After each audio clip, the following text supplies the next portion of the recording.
escreveu dessa maneira, por que as profecias estão dispostas desse jeito. Então, nós percebemos de cara uma coisa muito comum, muito fácil de se perceber num texto profético. 95% da profecia não se entende como se lê, certo?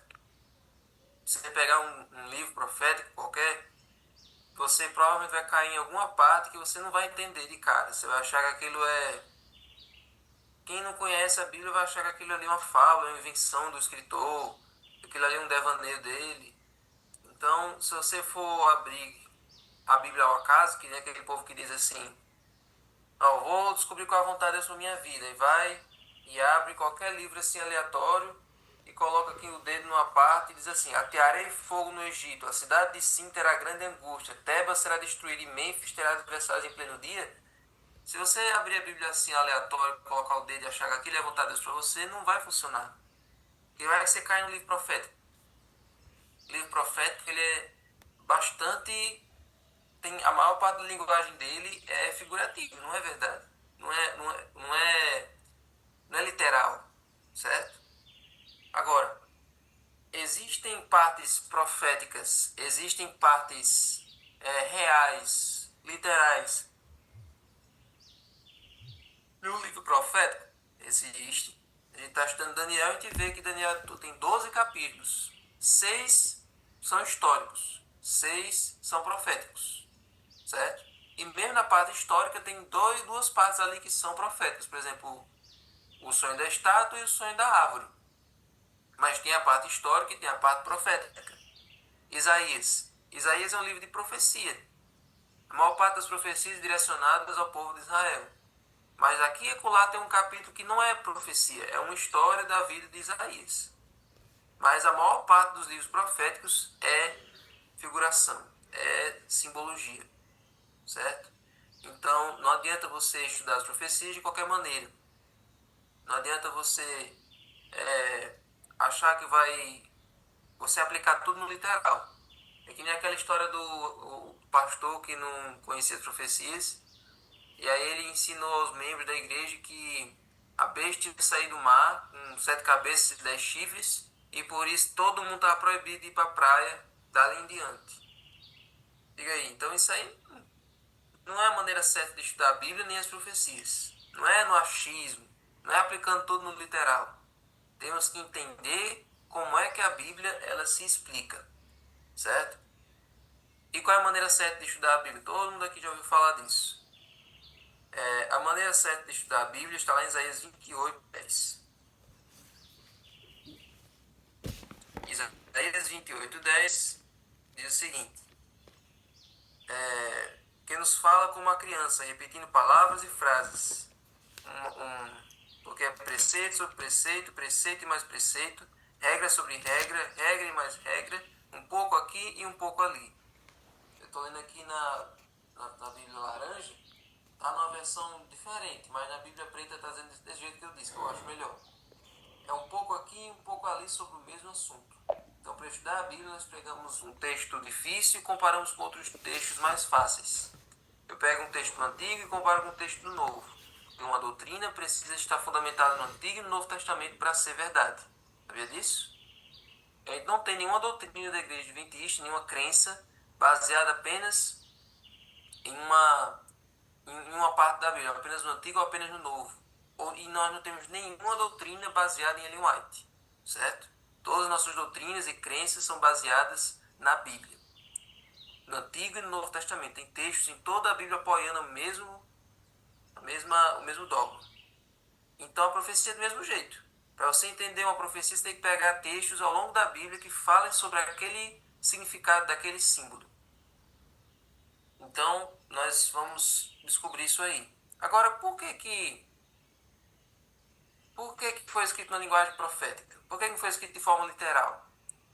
Porque o contexto em que as profecias foram escritas, gente, o contexto em que os profetas escreveram, geralmente era no contexto de perseguição, era no contexto de prisão, era no contexto de isolamento. Então, João escreveu o livro do Apocalipse na ilha de Patmos. Daniel escreveu o livro de Daniel no Império Persa. Não foi em condições confortáveis, em condições favoráveis. Não era na terra de Israel, não era gozando de plena liberdade. Não. Eles escreveram isso estando cativos, estando prisioneiros, estando em uma terra estranha, certo? Então imagine se João, por exemplo, na ilha de Patmos, escrevesse sobre o Império Romano, falando mal do Império Romano, nas cartas, né, nas partes do livro do Apocalipse, e os soldados romanos, quando pegassem aqueles escritos dele, aqueles pergaminhos, vissem ele falando daquele jeito, não ia chegar, as cartas, os pergaminhos de João, não iam chegar ao destino e não iam chegar até nós. Os romanos iam acabar com aquilo ali, que ia pensar que eles estavam criando ali uma rebelião, fazendo uma agitação ali entre os seguidores dele do outro lado. Então, por isso que as profecias não eram escritas de forma literal. Mas, gente, os símbolos das profecias, eles não são tão difíceis assim.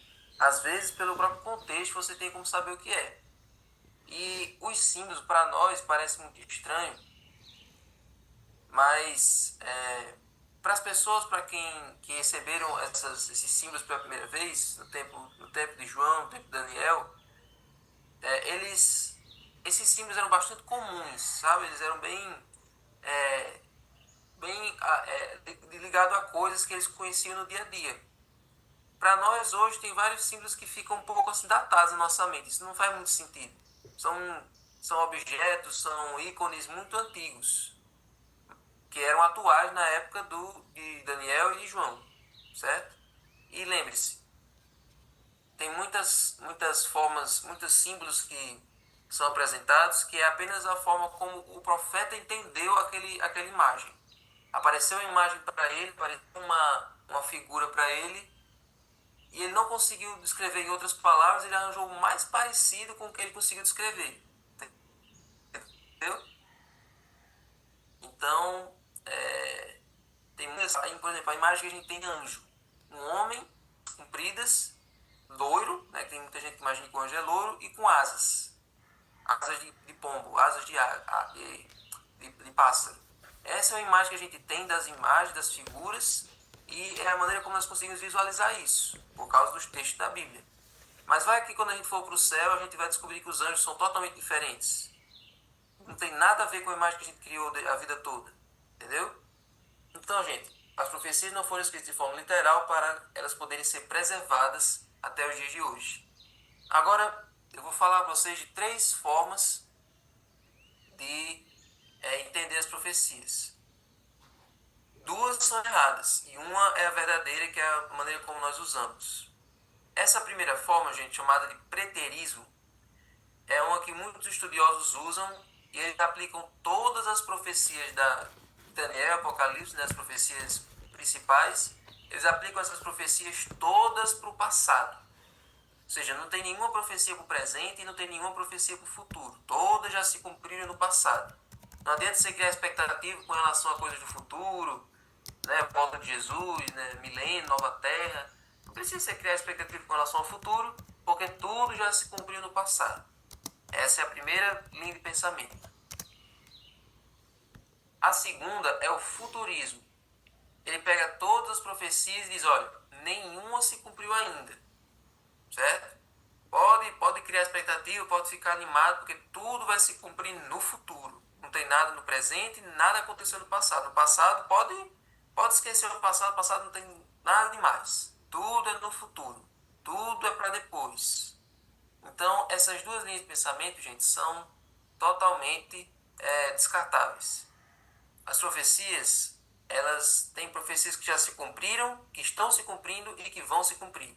E é por isso que o Adventista do sétimo dia, ele usa um terceiro método chamado de historicismo. Historicismo faz com que a gente entenda que tem profecias que se cumpriram no tempo da Bíblia, que estão se cumprindo nos dias de hoje e que tem profecias que ainda vão se cumprir no futuro. Então você está vendo aí, né, uma imagem da história, digamos assim. Egito, Babilônia, dias atuais e um futuro apocalíptico. Certo? Então, as profecias do Apocalipse e de Daniel, elas têm profecias já cumpridas e profecias que estão se cumprindo no presente e que vão se cumprir no futuro. A gente aplica a profecia na história, a gente estuda a Bíblia com a história, certo? Então, você vê que todas as aplicações dos símbolos que a gente faz é sempre a personagens históricos. Nabucodonosor existiu, Ciro existiu, Dario existiu, Grécia foi um império que existiu, Alexandre o Grande, Roma foi um império que já existiu. Então, Egito foi um império que existiu. Todos esses personagens, todos esses impérios, esses reinos, são reinos do passado, não existem mais hoje. Esses reinos não existem mais hoje. São impérios que já venceram, que já se acabaram, que já viraram poeira. E tem profecias para os dias atuais também. E tem profecias como as do futuro, como a volta de Jesus, uma nova terra, uma restauração de todas as coisas. Tudo isso é para depois, para o futuro. Então esse é o método, historicismo. Então agora, gente, eu vou mostrar para vocês os 12 principais símbolos que a gente encontra nas profecias. Tem muito mais, só que os outros símbolos, gente, a gente descobre pelo contexto, certo? São mais fáceis de descobrir pelo contexto. Esses são os principais, são o básico. Se você descobrir esses, os símbolos, os demais símbolos, você vai compreender de acordo com a situação, certo? Então vamos lá. Primeiro símbolo. O que é a palavra Apocalipse? O que significa o termo Apocalipse? Vamos lá para Apocalipse 1:3.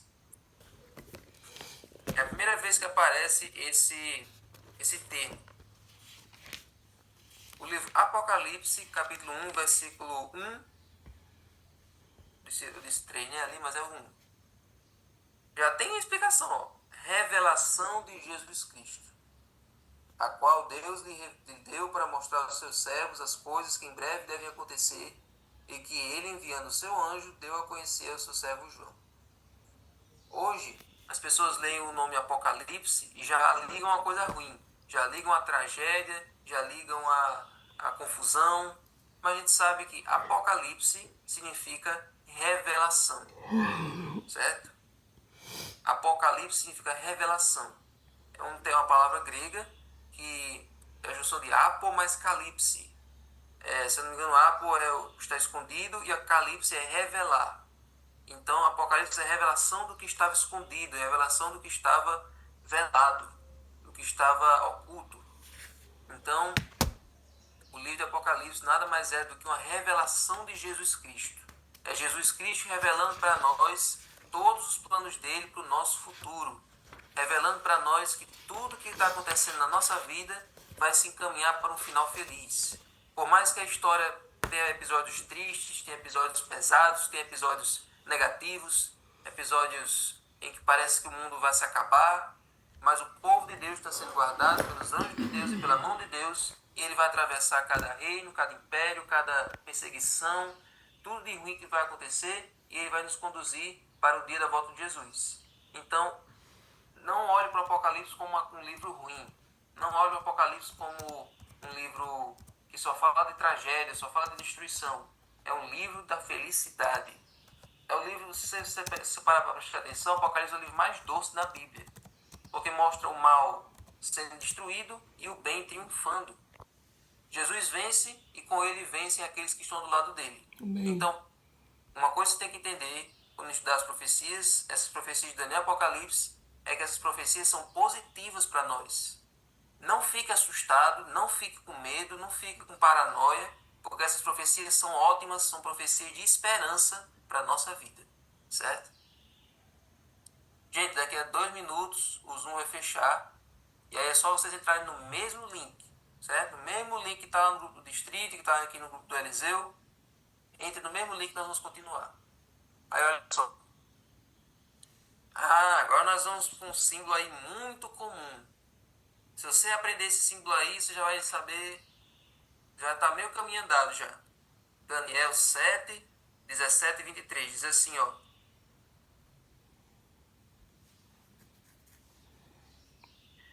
Ele veio para perto de onde eu estava, quando chegou eu fiquei com muito medo, caí com o rosto em terra. Mas ele me disse, filho do homem, você precisa entender que essa visão se refere ao tempo do fim. peraí, li o capítulo errado. 7, 17 e 23 diz assim: estes grandes animais, que são quatro reis que se levantarão da terra. E o 23? Então ele diz: o quarto animal será um quarto reino na terra, que será diferente de todos os outros reinos. Ele devorará toda a terra e a pisará com os pés e fará em pedaços. Então, gente, animal em profecia representa o quê? Um rei ou um reino.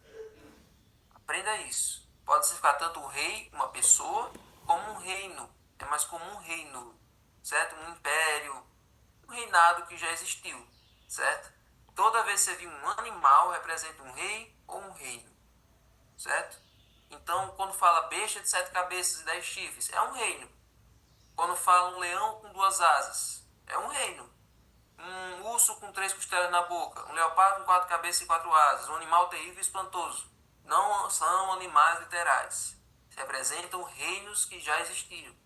Pronto, acabou. Acabou toda a preocupação.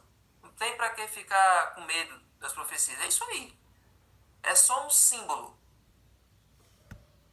Vamos abrir de novo. Não tem problema, vamos abrir de novo, certo?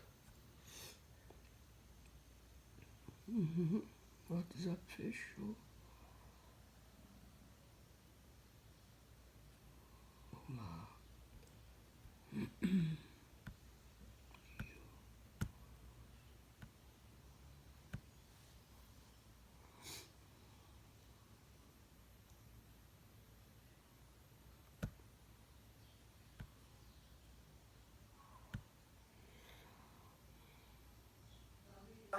As pessoas saem.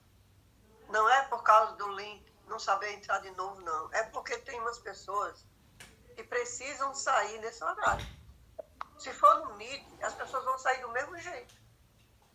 Não existe dificuldade nenhuma em clicar no link de novo. É porque tem umas pessoas que precisam sair. Elas vêem depois no canal, não se preocupe não.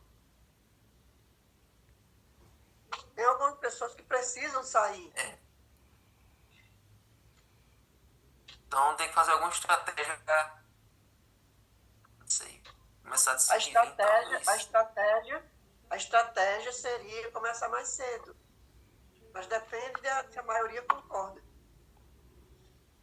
Mas as pessoas que levam criança para a escola, tem que preparar café da manhã, deixar a criança. Alguns irmãos têm que sair às 6 horas, 6h10 no máximo. Vai.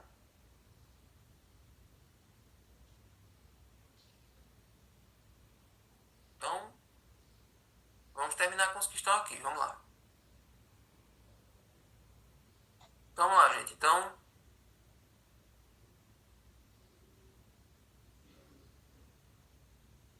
deixa eu ver se tem aqui. Ainda tá aqui. Pronto, dá certo. Vamos lá. Então, animal representa rei ou reino. Ficou claro para vocês? Pronto. Então, toda vez que você vê uma profecia que tem isso, é só você aplicar da maneira certa. Aí, alguns desses animais vêm com uns apetrechos. Vêm com um detalhe a mais. Por exemplo, tem animais que vêm com chifre. O chifre não está lá por acaso. Não é o chifre que você está pensando. Certo? Tem pessoas que têm chifre, mas não representa nada, não quer dizer nada. Pra gente, pra pessoa representa muito. Mas no animal, o que é que o chifre representa? Olha aí, Apocalipse 17:12. Vamos ver, Apocalipse 17:12. Diz assim: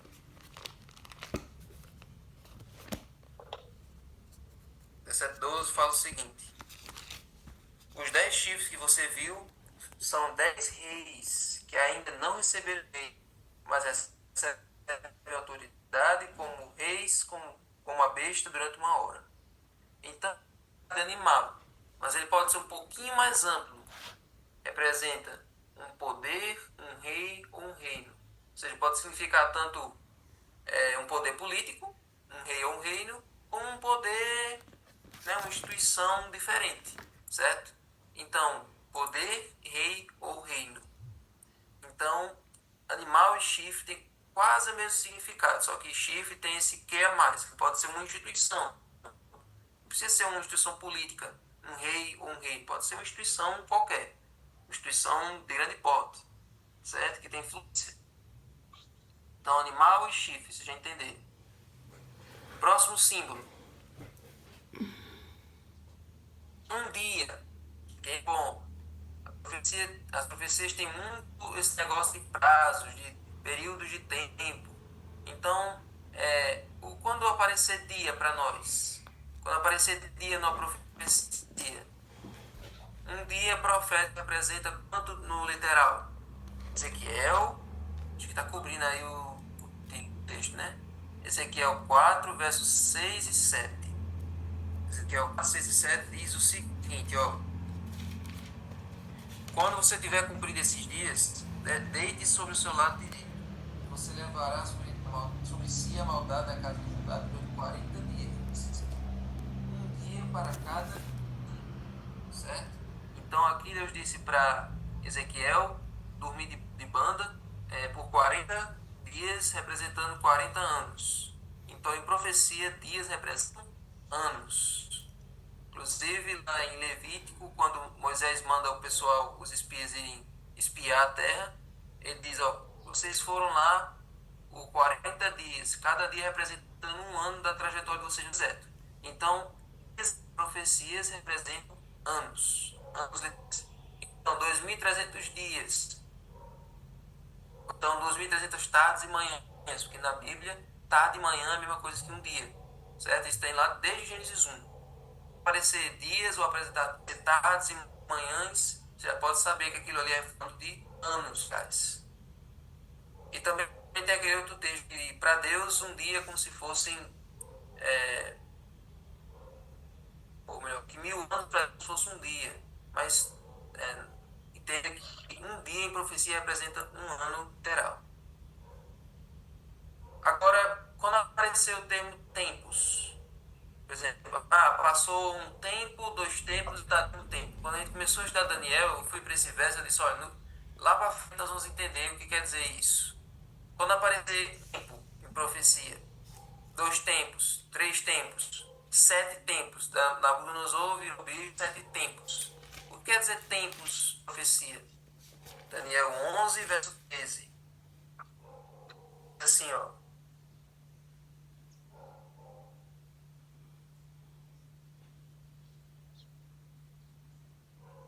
11, verso 13. Porque o rei do norte voltará e reunirá um exército ainda maior do que depois de alguns anos virá com um grande exército mudando os pronomes. Aqueles tempos. Então você está vendo aí? Tempos em profecia representam anos tem. Então um dia em profecia representa um ano e tempos também representam anos. Então, um tempo, 2 tempos, metade de um tempo, 3 anos e meio. Só que quando a gente for estudar essa profecia, a gente vai perceber que esses 3 anos e meio ainda são proféticos. Então a gente precisa esmiuçar, e aí depois a gente descobre que aqueles 3 anos e meio representam 1.260 anos, literalmente. Certo? Mas não vamos entrar nesse assunto agora. Então Deus já deu para entender. Dias e tempos representam anos. Agora, mulher. Toda vez que aparecer mulher em profecia, você vai saber que é o quê? Olha só, mulher em profecia aparece lá em Efésios 5, 22 e 23. Efésios 5, 22 e 23. Gente, vocês vão perceber que com o tempo, esses símbolos, não é muito difícil entender eles, uma vez que você descobriu o significado, porque o símbolo lembra muito o significado, certo? O símbolo tem muito a ver com o significado. Mulher, o significado de mulher vai ser tudo a ver. Vocês vão ligar uma coisa a outra muito rápido, não tem nem o que você confundir. Os símbolos têm muito a ver com, né, o objeto final. Por exemplo, os animais. Animal com o rei ou reino combina muito, porque o animal, ele é um animal feroz, né, um animal selvagem, ele tem um comportamento que pode ser muito visto no comportamento de uma nação, de um império. Né? O animal despedaça os animais da cadeia alimentar que são mais fracos, e um reino mais forte, ele vai e destrói os reinos mais fracos. Então, é muito intuitivo, sabe? É muito fácil de compreender. Então, Efésios 5 fala da mulher, diz assim, ó: esposas, cada um de vocês se sujeita a seu próprio marido, como ao Senhor. Você já sabe o que quer dizer isso aqui. Porque o marido é o cabeça da esposa, como também Cristo é o cabeça da igreja, sendo ele próprio o salvador do corpo. E o verso 25: maridos, que cada um de vocês ame a sua esposa, como também Cristo amou a igreja e se entregou por ela. Então, mulher em profecia representa igreja, certo? Mulher representa igreja. Isso é muito fácil de gravar. Só se lembrar, tem vários textos na Bíblia que Deus diz que o Criador é o teu marido, ó povo de Israel. Mas vocês decidiram me trocar, manancial de águas vivas, por cisternas rotas. Vocês se adulteraram, vocês se prostituíram, vocês foram atrás de outros deuses, mas eu sou teu marido. Então, Deus se compara como sendo uma relação de casamento entre ele e a igreja. Então, a mulher é a igreja, certo? Agora, pode ter uma mulher pura, como essa daí que eu estou mostrando, e a mulher adúltera que está lá no capítulo 17 de Apocalipse. Ou seja, tem a igreja verdadeira e tem a igreja falsa, certo? Mas mulher representa igreja. Águas, isso aqui é bom. Águas também é um símbolo bem intuitivo. Apocalipse 17, verso 15. Diz assim, ó: o anjo disse ainda: as águas que viste, onde a prostituta está sentada, são povos, multidões, nações e línguas. Então, águas em profecia representam pessoas, povos, multidões. Então, por exemplo, a profecia diz que a mulher estava no meio de muitas águas. Significa que a igreja que estava surgindo ali no meio das nações, do meio das pessoas. Tá vendo como é fácil? Então, águas em profecia representam povos. Aí você cria uma imagem mental na sua mente para ajudar você a ligar um ao outro. Por exemplo, imagine uma zoada da onda quebrando na praia. Imagine aquele da água. Imagine aquele estrondo, aquele chiado que a água faz. Você pega esse chiado, esse estrondo e ligue a um barulho de muitas pessoas no lugar, por exemplo, uma multidão gritando ao mesmo tempo, na rua, no trânsito. Então você vê como elementos do símbolo podem ser encontrados nas pessoas. Aquela zoada de muita água pode se comparar à zoada de muita gente. Então, águas significam povos, multidões, nações e línguas. Esse outro é um dos mais lúdicos que tem, um dos mais fáceis que tem. Jeremias 51, de 1 a 5. Quando aparecer ventos, lembre-se, gente, esses símbolos só tem esses outros significados quando é livro profético.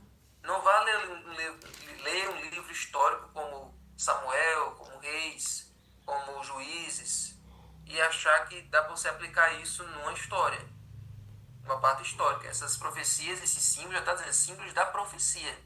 Você tem que estudar isso aí quando é um livro profético.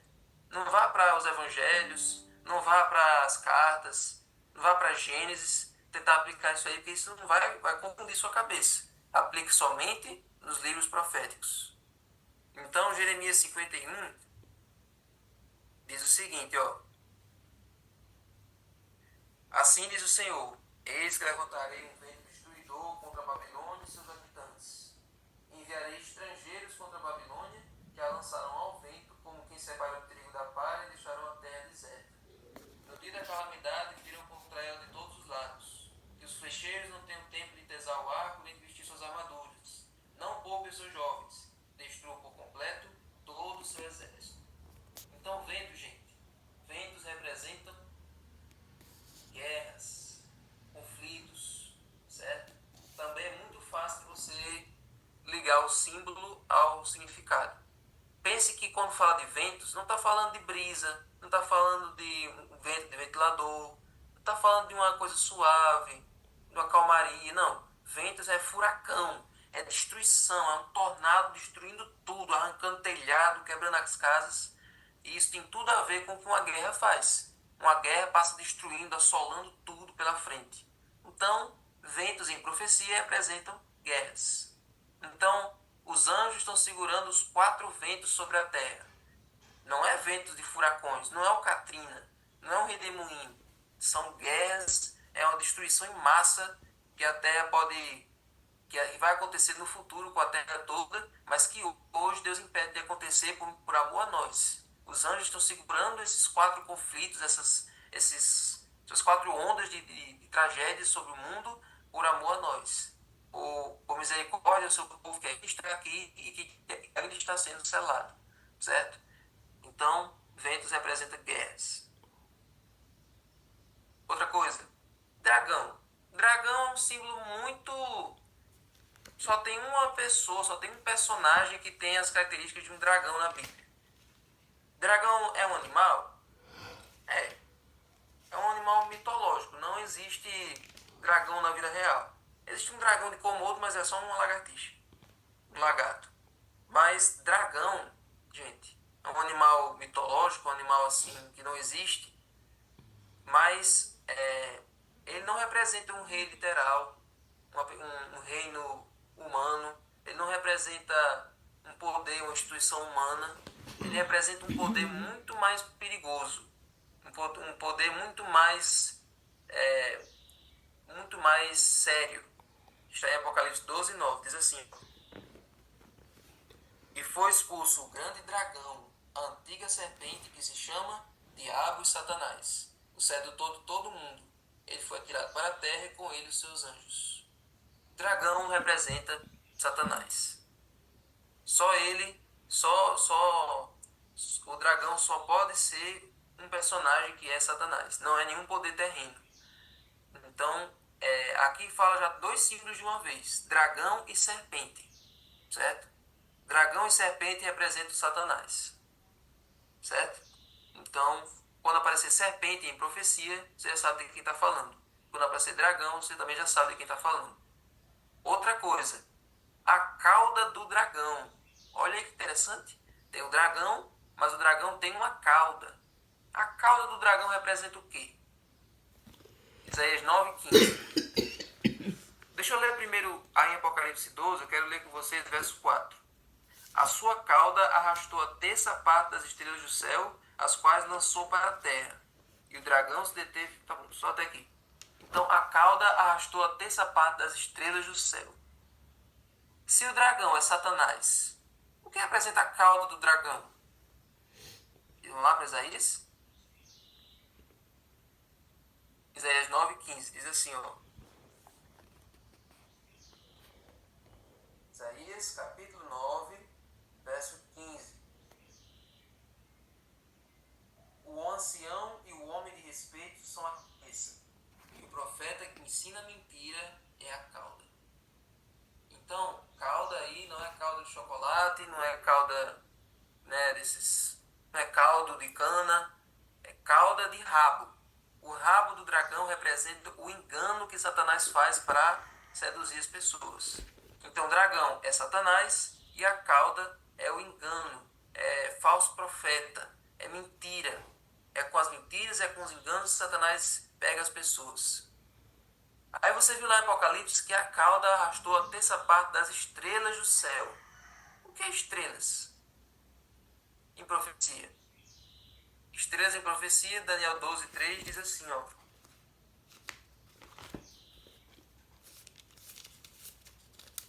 Os que forem sábios resplandecerão como o fulgor do firmamento, e os que conduzirem muitos à justiça brilharão como as estrelas, sempre e eternamente. Estrelas em profecia representam mensageiros. Às vezes, a estrela pode representar mensageiros celestiais, como anjos, como também mensageiros humanos, como pregadores do evangelho. Então, por exemplo, nesse caso do Apocalipse, estrelas representam os anjos do céu. Quando Lúcifer fez aquela rebelião contra Deus, quem foi que ele seduziu? Ele seduziu a terça parte dos anjos do céu. Os anjos de Deus seguiram Lúcifer e depois se tornaram demônios. É por isso que o dragão, que é Satanás, com a sua cauda, que é o seu engano, enganou a terça parte das estrelas do céu, dos anjos de Deus. Então, por isso que ele virou o arqui-inimigo de Deus, por isso que ele se revoltou contra Deus, certo? Mas em outros contextos, anjo pode representar, estrela pode representar mensageiros humanos, pessoas pregadores do evangelho, servos de Deus que espalham a verdade, certo? Então por isso que o significado é mensageiros, que pode ser tanto celestial como terreno. E por fim, gente, o símbolo mais doce, o símbolo mais lindo de todos, está lá em João 1:29. O que quer dizer cordeiro? Olha aí, no dia seguinte, vendo que Jesus vinha em sua direção, João disse: Eis o Cordeiro de Deus que tira o pecado do mundo. Então, em profecia, cordeiro significa Jesus. Jesus é o cordeiro que foi morto desde a fundação do mundo. O sacrifício dele já estava programado desde que o homem pecou, desde antes do homem pecar. Então, o cordeiro representa Jesus. Esses são os principais símbolos das profecias. Então é importante que você tenha uma tabelinha de conversão profética. Com o tempo você nem precisar disso. Vai ser bem intuitivo para você. Mas para quem não conhece, para quem está tendo contato agora, é importante você ter essa tabelinha para você, sempre que você for estudar e consultar essa tabelinha e aprender um pouco mais e não ficar perdido nem desorientado. Mas para encerrar, gente, eu quero ler com vocês o que está em Amós 3:7. Diz assim, ó: Certamente o Senhor Deus não fará coisa alguma sem primeiro revelar o seu segredo aos seus servos, os profetas. Entenda o seguinte: Deus não vai colocar nada em sua palavra que você não entenda. Se a Bíblia é uma carta de amor para você, se a Bíblia é a revelação de Jesus, se as profecias são a revelação de Jesus Cristo para nós, então se ele apresentou os símbolos, se ele apresentou as imagens, se ele apresentou uma linguagem figurativa, ele também dá o significado. A Bíblia mesmo se interpreta, a Bíblia mesmo se explica para nós. Então, gente, confie nesse Deus que revela tudo para você. Confie na palavra de Deus, é o livro que revela tudo que nós precisamos saber para a nossa salvação. As profecias têm para ser estudadas, não apenas ignoradas. Não ignoradas. As pessoas acham que as profecias só para quem é estudado, para quem é formado, para quem tem conhecimento, mas não. A Bíblia diz que Deus revela seus segredos para as pessoas simples. Um analfabeto pode conhecer as profecias. Uma pessoa com pouco estudo pode conhecer as profecias. Porque essa palavra de Deus, a palavra de Deus é acessível para todo mundo. Então você pode conhecer, você pode explicar isso aqui, porque nós temos o dom de profecia e o espírito de profecia à nossa disposição. Amém? Amém. Senhor Deus, muito obrigado porque o Senhor nos ama e por causa que o Senhor nos ama, o Senhor nos revela tudo que nós precisamos saber com relação ao nosso passado, com relação ao nosso presente e com relação ao nosso futuro. Tendo a certeza de que o Senhor está no controle da história, nós não temos nada a temer. Nada temos a temer quanto ao futuro, a não ser que a gente se esqueça do que o Senhor fez pela gente no passado. Então, Senhor, nos ajuda a entender esses símbolos, nos ajuda a entender essas profecias. Traz mais gente sobre esse culto de manhã, porque isso aqui é uma mensagem muito importante. Por favor, Senhor, que amanhã possa entrar mais gente, que amanhã nós vamos começar o capítulo 7 de Daniel, e é importante que todos aprendam esses assuntos. Fica conosco, dá-nos um bom dia, em nome de Jesus. Amém. Amém. Amém, fique com Deus, até amanhã.